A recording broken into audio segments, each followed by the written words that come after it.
வணக்கம் திரு சுமன் ஸ்ரீராமன். மறைந்த முதலமைச்சர் ஜெயலலிதாவின் மரணம் குறித்து விசாரணைக்கு உத்தரவிடக் கோரி தொடரப்பட்ட வழக்கில் தற்பொழுது அப்போலோ நிர்வாகம் மறைந்த முதலமைச்சர் ஜெயலலிதாவிற்கு அளிக்கப்பட்ட சிகிச்சை விவரங்களை நீதிமன்றத்தில் தாக்கல் செய்ய தயார் அப்படின்னு மனுவை தாக்கல் செஞ்சிருக்காங்க. இது குறித்து உங்களுடைய பார்வை திரு சுமன் ஸ்ரீராமன்.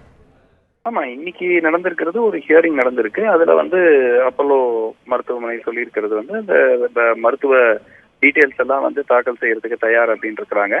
ஸோ அது நிச்சயமா ஒரு முக்கியமா நீதிமன்றத்தால் அதையும் அவங்க பார்ப்பாங்க. அது அதே சமயத்துல மத்திய அரசு மாநில அரசு தாக்கல் செய்யும் அவங்களுடைய பதில்களையும் இந்த நீதிமன்றம் பரிசீலிச்சுட்டு தான் மேற்கொண்டு என்ன முடிவு அவங்க எடுக்கணும், விசாரணை தேவையா இல்லையா அப்படிங்கறது நீதிமன்றம் முடிவு செய்யும். அதான் பிப்ரவரி 23 வரைக்கும் அவகாசம் கொடுத்து 4 வாரம் அவகாசம் கொடுத்துருக்காங்க. அதுக்கப்புறம் அடுத்த date of next hearing February 23.